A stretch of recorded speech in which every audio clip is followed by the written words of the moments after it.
is she putting saran wrap on it? Huh? Huh? Huh? Huh? Huh? Huh? Huh? Huh? Bruh.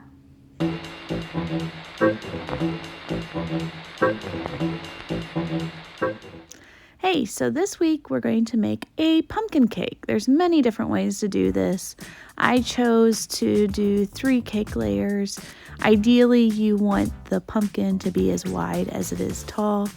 I always go with the idea that it doesn't have to be perfect. So first off, what I'm doing here, this is a gender reveal cake. So I'm going to fill it with blue icing because the mom and dad are expecting a baby boy. So that's what you see me here doing. What you all have seen me do in previous videos is just filling and crumb coating with icing. And I'll do that for each layer. So we're putting the last layers on here, and what I actually am going to do, and you'll see me do, is leave the top part, just round it. I'm going to mark where I want to put the indentations for the pumpkin. And when I carve cakes, it's a process. You kind of just have to believe in yourself and just go for it. The key is don't cut too much cake away in the beginning because it's hard to put it back on. I have had to put it back on before, but it's just best to avoid that. So I'm cutting the indentations in just a little bit at a time, just kind of marking where I want them to be, and then I'll just continue carving. So here I'm carving the sides of the cake.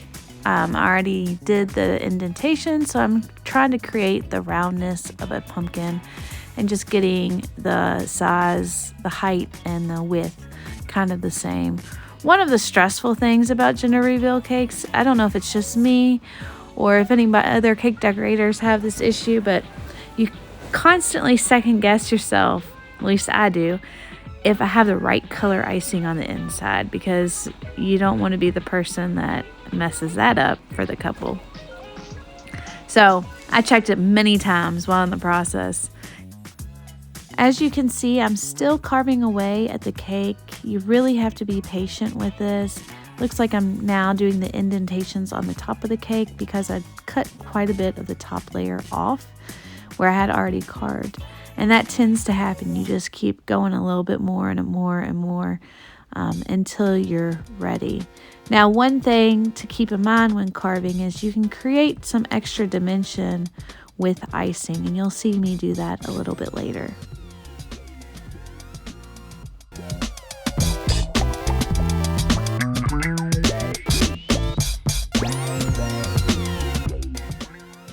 So I'm going to start crumb coating. It's important to crumb coat a carved cake because there will be lots of extra crumbs.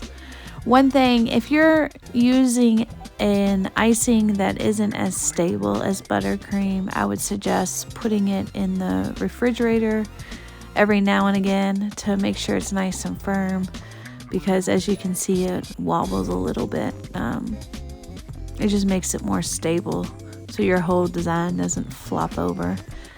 I might be speaking from experience on that. So I'm just going to do a rough crumb coat. It's not going to be perfect. It's just to hold those crumbs in so that they don't get all inside of that outer pretty icing.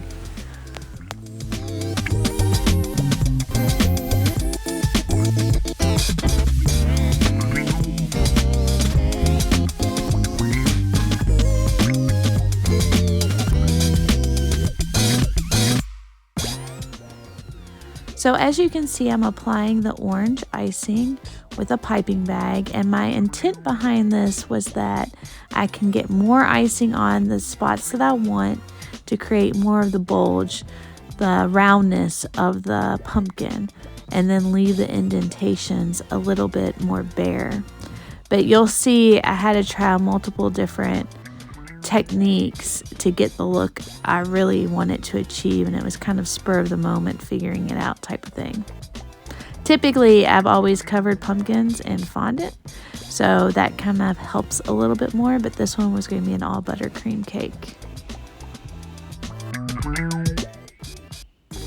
So now I'm working on filling in the indentations, just kind of moving the icing around to get the entire cake covered. We don't want any blue poking through either. So, because we don't want anybody to see what they're having until they cut into it.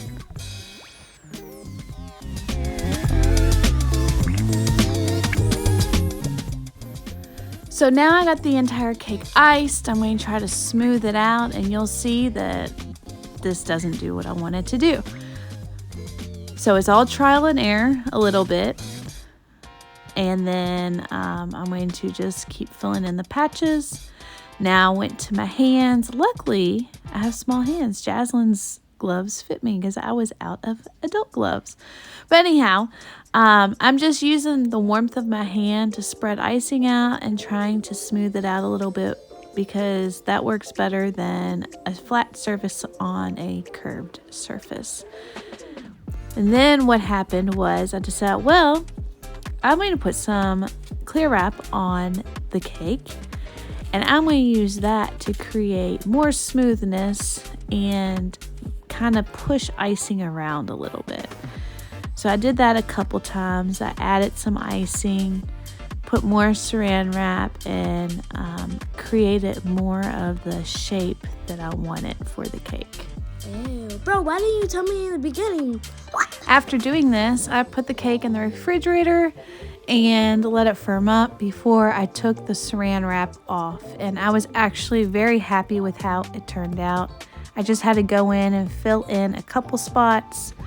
And I kind of liked the texture. Actually, I really liked the texture that ended up being on the cake, because it resembled more of an actual pumpkin versus it being like completely smooth.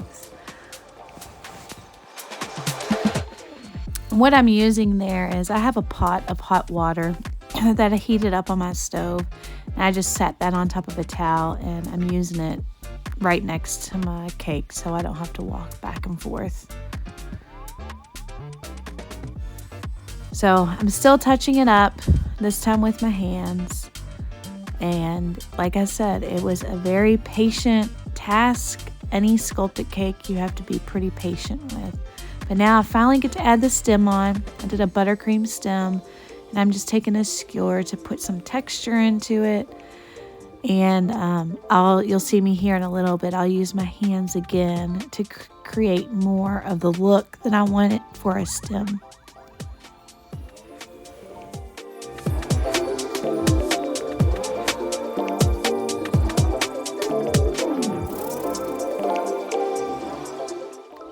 So after the stem, I added the vines and leaves and the saying that they wanted, and did a little happy dance, and was happy with how this turned out. Hi! So if you're interested in a cake made by us, you can email us at melissa@sweetharmonyky.com. And make sure, if you liked this video, to like, share, and subscribe. Hit the notification bell so you know when we go live. And also follow us on Instagram at MJ Cake Adventures. We'll see you all next time. Bye.